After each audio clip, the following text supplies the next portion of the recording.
ରାତିରେ ଗୋଟେ ସ୍ୱପ୍ନ ଦେଖିଲି ଯେ ଶିବଙ୍କର ଯେ ତମ ପାଖରେ କି ଦୈବୀ ଶକ୍ତି ଅଛି ଲୋକମାନଙ୍କ ସେବା କର। ଶିବ କହିଲେ ଶିବଙ୍କର ତାପରେ ମିଛ ଭାବୁଥିଲି ସ୍ୱପ୍ନ ଭାବୁଥିଲି ତାପରେ ଯେତେବେଳେ ପରୀକ୍ଷା କରି ଦେଖିଲି ସତ ଆଉ ମୋ ସ୍ପର୍ଶରେ ଅସାଧ୍ୟ ରୋଗ ସବୁ ଭଲ ହେଇଗଲା। ଶିବ ଆସି କହିଲେ କ'ଣ ମାନେ ଟିକେ କୌତୁହଳପୂର୍ଣ୍ଣ ଲାଗୁଛି ଶୁଣିବା ହଁ ଏଇ ତ ଗୋଟେ କୌତୁହଳ କେହି ବିଶ୍ୱାସ କରିବେନି। ନାଇଁ ମାନେ ସମସ୍ତେ ଭାବନ୍ତି ଏଇଟା ବୋଧେ କାହାଣୀଟେ ଗୋଟେ। ଆରେ କାହାକୁ କାହାଣୀ କାହାକୁ ସତ ସେଥିରେ କିଛି ମତଲବ ନାହିଁ। ହଁ। ଗୋଟାଏ ଲୋକ କହୁନାହାନ୍ତି ମୁଁ ତ ସାଧାରଣ ଲୋକ ଥିଲି, ମୋର ସଂସାର ଥିଲା, ମୋ ସ୍ତ୍ରୀ ପିଲା ଥିଲେ, ମୁଁ ବି ବ୍ୟବସାୟ କରି ଚଳୁଥିଲି କିଛି, ମୁଁ ହଠାତ୍ କିନ୍ତୁ ଗୋଟେ ଆଧ୍ୟାତ୍ମିକ ଲାଇନ୍ ଚାଲିଗଲି। ମୋ ସାଙ୍ଗସାଥି ମାନେ ବିଶ୍ୱାସ କରିପାରନ୍ତି ନାହିଁ। ସତରେ ବାବା ହେବାକୁ ଗଲେ କ'ଣ ଏମିତି କିଛି ଗୋଟେ ସ୍ୱପ୍ନାଦେଶ ଦରକାର? ନା ସେମିତି କିଛି ନାହିଁ। ଆମକୁ ଗୋଟେ ଅଚାନକ ଗୋଟେ ଲାଇନ୍ରୁ ଟାଣିକି ଅଚାନକ ଲାଇନ୍କୁ ଦିଆଗଲା। ଆଉ ଯେଉଁମାନେ ସଂସାର ତ୍ୟାଗୀ ସେମାନେ ତ ମୁଁ ଧ୍ୟାନ କରୁଛନ୍ତି, ଆଶ୍ରମ ରହୁଛନ୍ତି, କିଏ ହିମାଳୟରେ ପଢ଼ୁଛି, କିଏ ଘରେ ପଢ଼ୁଛି, ସେଥିରେ ମତଲବ ନାହିଁ। ମୁଁ ଯଦି ସାଂସାରିକ ଲୋକ ଆମକୁ ୟୁ ଟର୍ନ କରିଦିଆଗଲା, ସମ୍ପୂର୍ଣ୍ଣ ଓଲଟା କରିଦିଆଗଲା, କରିକି ଛାଡ଼ି ଦିଆଗଲା ଲୋକମାନଙ୍କ ସେବା କରିବା ପାଇଁ। ଆଚ୍ଛା, କିନ୍ତୁ ଲୋକ ସେବା କରୁଛୁ। ଶିବ କ'ଣ କହିଲେ?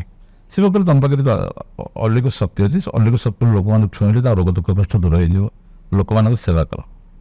ସେଇଟା ମୁଁ ଭାବୁଥିଲି ମିଛ, ତାପରେ ଦେଖ ପରୀକ୍ଷା କଲା ସତରେ ପରିଣତ ହେଇଗଲା। ହଠାତ୍ ଭାବିଲେନି ଯେ ଶିବ ହିଁ ଆପଣଙ୍କ ପାଖକୁ କାହିଁକି ଆସିଲେ ବା ଶିବ ଆପଣଙ୍କୁ ହିଁ କାହିଁ ବାଛିଲେ?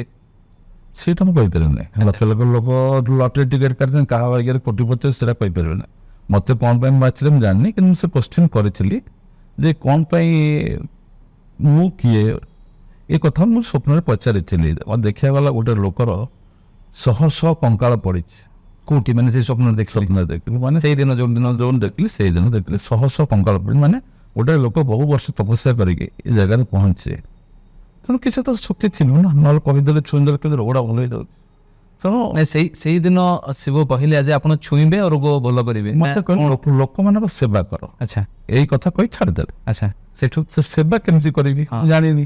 ମୁଁ ଯଦି ଜଣଙ୍କ ଘରକୁ ଯାଇଥିଲି ତା 2 ଦିନ ପରେ ଭୁବନେଶ୍ୱରରେ ନା କଟକରେ ଦେଖିଲି ସେ ତାଙ୍କ ମୁଣ୍ଡ ବିନ୍ଧୁ ଶୋଇଛନ୍ତି, ମୁଁ କହିଲି ଟିକେ ଛୁଇଁଦେଲି ଏମିତି ସାଙ୍ଗେ ସାଙ୍ଗେ ଭଲ ହେଇଗଲା। ତେଣୁ ମୋର ଡାଉଟଟା କ୍ଲିୟର ହେଇଗଲା ଯେ ଯାହାକୁ ମୁଁ ଛୁଇଁଲି ସେ ଭଲ ହେଇଯାଉଛି। ଛୁଇଁଲେ ଭଲ ହେଇଯାଏ ସତରେ ରୋଗ? ହଁ ବୋଧେ ତା ଦେହଟା ସେତେବେଳେ ଭଲ ହେଇଯାଇଥିବ ଏଇ ଆପଣ ଭାବିଲେନି ଯେ? ନା ସେ ତ ନିଜେ କହିଲା ଗଲା ମୁଁ ଯଦି କମସେ କମ ମୁଣ୍ଡ ବିନ୍ଧା ମେଡ଼ିସିନ ଖାଇଥାନ୍ତି ହଁ। ମୋତେ 15-20 ମିନିଟ୍ ଲାଗିଥାନ୍ତା ରିକଭରି ହଉ, ଗୋଟାଏ ମିନିଟ୍ ଭିତରେ କିନ୍ତୁ ଭଲ ହେଇଗଲି। କ'ଣ ଜାଣିଛ କି? ମୁଁ କହିଲି ନାଇଁ ବି ଜାଣିନି। ତାପରେ ଆଉ କ'ଣ ଶିବଙ୍କୁ ଦେଖିନାହାନ୍ତି? ନା ତାପରେ ବହୁତ ଥର ଦେଖିଛି ସ୍ୱପ୍ନରେ କିଛି ଯଦି ମାନେ ଅଲୌକିକ ଜିନିଷ କିଛି ଭାବେ ମାନେ ଆଗକୁ କ'ଣ ଘଟିବ କ'ଣ କରିବା ପାଇଁ ସେମିତି କିଛି ଆମକୁ ନିର୍ଦ୍ଦେଶ ମିଳେ। ଭଗବାନ ସତରେ ଅଛନ୍ତି? ଭଗବାନ ଅଛନ୍ତି, ଯିଏ ଚାହିଁବ ପ୍ରୁଭ୍ କରିଦିଏ। ଆପଣ ଦେଖିଥିବେ ମୋ ଭିଡ଼ିଓଟା ଦେଖନ୍ତୁ, ମୁଁ ପ୍ରୁଭ୍ କରି ଦେଖାଏ ଭଗବାନ ଅଛନ୍ତି କି ନାହିଁ।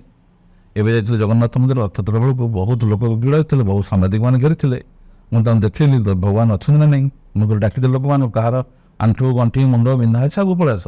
ଇଏ ବୋଧେ ଆପଣଙ୍କ ଦିବ୍ୟ ଶକ୍ତି। ମାନେ ମୁଁ ପଚାରିବାର ବାବା ଏଇ କାରଣ ଯେ ମୁଁ ଭଗବାନଙ୍କୁ ମାନେ, ମୁଁ ଭଗବାନଙ୍କୁ ମାନେ ଭଗବାନ ସ୍ୱରୂପକୁ ନ ମାନିପାରେ ଯେ ଏଇ ସ୍ୱରୂପର ଭଗବାନ, କିନ୍ତୁ ଗୋଟେ ଦିବ୍ୟ ଶକ୍ତି ଅଛି ମାନେ ଯିଏକି ଆମକୁ ଚଳଉଛି ବୋଲିକି। କିନ୍ତୁ ସତରେ କ'ଣ ସେମିତି କିଛି ଅଛି ଯିଏ ଆମକୁ ପରିଚାଳିତ କରୁଛି? ସବୁ ଅଛନ୍ତି, ଭଗବାନ ସମସ୍ତେ ଅଛନ୍ତି। ଆଉ କେବେ ଯଦି ତମ ସୁଯୋଗ ମିଳିବ ପ୍ରୁଭ୍ କରି ଦେଖେଇଦେବି। କେମିତି ପ୍ରୁଭ୍ କରିବେ, ପ୍ରମାଣ କରିବେ? ତାର ଅଛି କିଛି ଜିନିଷ ମୁଁ ଦେଖେଇ ପାରିବି। ଭଗବାନ କ'ଣ ପ୍ରମାଣିତ କରିବେ? କରିବ କେମିତି ପ୍ରମାଣିତ? ଆପଣ ଏଇଠି ବସୁଛନ୍ତି, ଆପଣଙ୍କ ମା ଧର ଘରେ ଦେହ ଖରାପ ଅଛି, ମୁଁ ଆପଣଙ୍କୁ କହିବି ଏଇଠି ପ୍ରେ କରନ୍ତୁ, ଆପଣ ଏଇଠି ମୋ ଭିତରେ ପ୍ରେ କରନ୍ତୁ, ମା ସେଠି ଘର ଭଲ ହେଇଯିବ। ଇଏ କ'ଣ ସମ୍ଭବପର?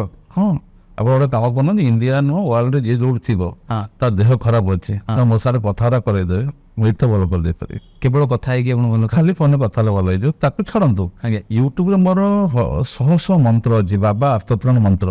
ଆପଣଙ୍କ ଦେହ ଖରାପ ଅଛି, କିଛି କୁଆଡ଼େ ଯିବାର ନାହିଁ, ଯଦି ହଠାତ୍ ରାତି 12ଟା 100 ଜ୍ୱର ଆସିଗଲା, ଝାଡ଼ା ବାନ୍ତି ହେଲେ ୟୁଟ୍ୟୁବ ଯାଆନ୍ତୁ, ମାରନ୍ତୁ ବାବା ଆର୍ତ୍ତତ୍ରାଣ ମନ୍ତ୍ର। ସେ ମନ୍ତ୍ରଟା ଶୁଣିଲେ ସାଙ୍ଗେ ସାଙ୍ଗେ ଦେଶ ଭଲ କର। କ'ଣ ମନ୍ତ୍ରରେ ଅଛି? କିଛି ନାହିଁ, ସିମ୍ପଲି ଓମ୍ ନମଃ, ତମେ ଯାହା କରୁଛ ମୁଁ ସେୟା କରୁଛି, ଓମ୍ ନମଃ ଶିବାୟ। କିଛି ନାହିଁ। କିନ୍ତୁ ମୋ ଭିତରେ ଫରକ ଏତିକି ହଁ। ଯେ ମୋ ପାଖରେ ଶକ୍ତି ଅଛି। ଆଚ୍ଛା, ଯେମିତି ସାଧାରଣ ଗୋଟେ ଗୁଳିକି ଯଦି ମୁଁ ବିଲେଇ ଉପରୁ ଫୋପାଡ଼ି ଏମିତି ବିଲେଇ ବି ମରିବନି, କିନ୍ତୁ ସେଇ ଗୁଳିଟା ଯଦି ବନ୍ଧୁକ ଦେହରେ ଇଞ୍ଜେକ୍ଟ କରି ମାରି ଦିଆଗଲା ତ ହାତୀ ବି ମରିଯିବ। ଆଚ୍ଛା। ତେଣୁ ଆମ ପାଖରେ କିଛି ଦୈବୀ ଶକ୍ତି ଅଛି, ଯେଉଁଗୁଡ଼ା ଆମ କଥାରେ ବାକ୍ ସିଦ୍ଧି ଅଛି।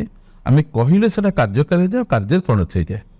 ଆପଣ ମୋ ମନ୍ତ୍ର ଶୁଣନ୍ତୁ, ଥରେ ଶୁଣନ୍ତୁ, 100 ଜ୍ୱର ଥିବ, ପେଟ ବିନ୍ଧା ହୁଅନ୍ତୁ, ଗୋଡ଼ ବିନ୍ଧା ହୁଅନ୍ତୁ, ମୁଣ୍ଡ ବିନ୍ଧା ହୁଅନ୍ତୁ, ଅଣ୍ଟା ବିନ୍ଧା ହୁଅନ୍ତୁ, ଝାଡ଼ା ବାନ୍ତି ହଉ, ଥରେ ଶୁଣିକି ଦେଖନ୍ତୁ, ମେଣ୍ଟାଲ ଟେନସନ୍ ଅଛି ଇମିଡ଼ିଏଟ୍ କମାଇଦେବ। ମୁଁ ଯଦି କିଛି ଭୁଲ ଭାବୁନି, ଆପଣ କହିଲେ ନେଗେଟିଭ୍ ଏନର୍ଜିକୁ ବାହାରେ କରିଦେଉଛୁ, ୟା ଅର୍ଥ ମୁଁ କ'ଣ ବୁଝିବି? ଆପଣ ଶୁଣନ୍ତୁ, ଗୋଟେ ଜିନିଷ ହେଉଛି ଜଣଙ୍କ ଦେହ କାହିଁକି ଖରାପ ହେଉଛି, ଦେହରେ କିଛି ଖରାପ ଶକ୍ତି ପଶିଲେ ଦେହ ଖରାପ ହେବ। ଆମ ଯେଉଁ ବିଜ୍ଞାନ ଭାଷାରେ ଭୂତାଣୁ ଜୀବାଣୁ ପଶିଲେ ଅମଗଲା ସମଗଲା, ଆମେ ସେଇଟା ନେଗେଟିଭ୍ ଏନର୍ଜି କହୁଛୁ। ଆଚ୍ଛା। ଆମ କାମ ହେଲା ନେଗେଟିଭରେ ଡ୍ରପ୍ କରିଦେବା ତାକୁ ସଫା ନଷ୍ଟ କରିଦେବା ଯେ ବଡ଼ିରୁ ନକାରାତ୍ମକ ଶକ୍ତି ବା ନେଗେଟିଭ୍ ଏନର୍ଜିକୁ ଆମେ ନଷ୍ଟ କରିଦେଲେ ପଜିଟିଭରେ ଯେ ଆସିଗଲା ଗଲା ତାପରେ ଦେହ ଚେଞ୍ଜ ହେଇଗଲା। ତାମାନେ ଯେଉଁ ଚର୍ଚ୍ଚା ହୁଏ ଯେ ନେଗେଟିଭ୍ ଏନର୍ଜି ନେଇକି ଭୂତ ଅଛନ୍ତି, ପ୍ରେତ ଅଛନ୍ତି, ଆତ୍ମା ଅଛନ୍ତି, ଏଗୁଡ଼ା କ'ଣ ଆପଣ ବିଶ୍ୱାସ କରନ୍ତି? ହଁ, ମୁଁ ତ ବିଶ୍ୱାସ କରେ। ମୁଁ ତ ଏବେ ବି କହୁଛି ଭୂତ ଅଛନ୍ତି। ଆପଣ ଗୋଟେ କଥା କହିଲେ, ଯଦି ଭୂତ ନଥାନ୍ତା ଜଗନ୍ନାଥଙ୍କ ଅଧର୍ପଣା କାହିଁକି ହେଉଛି ସେ ଭୂତ ପ୍ରେତ ପାଇଁ? ସେ ଜଗନ୍ନାଥ ଯଦି ଆନ୍ତରିକ ଶକ୍ତି ପାଇଁ ହଁ ଆସୁର ଶକ୍ତି ମାନେ ଶେଷ ଦିନ ଅଧର୍ପଣା ହବ, ସମସ୍ତେ ପିଇକି ସେମାନେ ଯାଆନ୍ତି ରଥ ପଛରେ। ବିଶ୍ୱାସ ବୋଲି କେମିତି ହେଇପାରିବା? ମୁଁ ଗୋଟେ କଥା କହୁଛି, ଆଚ୍ଛା। ଯୋଉଠି ଜଗନ୍ନାଥଙ୍କ ପାଖରେ ଗୋଟେ ପରମ୍ପରା ଚାଲିଛି, ପ୍ରଭୁ ଜଗନ୍ନାଥ କ'ଣ ଭୁଲ କରୁଛନ୍ତି ଆମ ପାଇଁ? ଆଚ୍ଛା, କିଛି ତ ଅଛି ବୋଲି ତାକୁ ଛାଡ଼ନ୍ତୁ। ଆମର ହନୁମାନ ଚାଳିଶାରେ ତୁଳସୀଦାସ ନିଜେ ଲେଖିଛନ୍ତି, ଭୂତ ପିଶାଚ ନିକଟ ନ୍ୟାୟରେ ମହାବୀର ତମ ନାମ ଶୁଣାବେ। ତାହେଲେ ତୁଳସୀଦାସ ଭୁଲ କ'ଣ ଲେଖିଥିଲେ? ତାକୁ ଛାଡ଼ିଦେଲେ। ଆମ ଶିବଙ୍କର ଗୋଟେ ନାଁ ଅଛି ଭୂତନାଥ। ଆଚ୍ଛା, ହଁ, ତେଣୁ ମୁଁ କହିବା କଥା, ତମେ ଏମିତି ଗୋଟେ କଥା କୁହ ଯୋଉଟା ଆମେ ଯେଉଁ ଆମ ପରମ୍ପରା ଦେଖୁଛୁ, ଆମ ପରମ୍ପରା କ'ଣ ଭୁଲ? ଆପଣ ଗୋଟେ କଥା କୁହନ୍ତୁ, ଯଦି ଭୂତପ୍ରେତ ନାହାନ୍ତି, ଗୋଟେ ଲୋକ ତ ମଲା ଗଲା, ତା ପାଇଁ 11 ଦିନ କାହିଁ ପାଳିବା, ନଣ୍ଡା ହେବା, ବ୍ରାହ୍ମଣ ଭୋଜନ ଦେବା, ବର୍ଷକୁ ନାଇଁ ଶ୍ରାଦ୍ଧ ଦେବା, ପିଣ୍ଡ ପାଣି କ'ଣ ପାଇଁ ଦେବା? ମଲା ତ ଗଲା। ତେଣୁ ଭୂତ ଅଛି ବୋଲି ଏଗୁଡ଼ା କରାହେଉଛି। ଆଉ ଭୂତକୁ ଆମେ ପରୀକ୍ଷା କରିକି ଦେଖେଇ ଦେଇପାରିବୁ।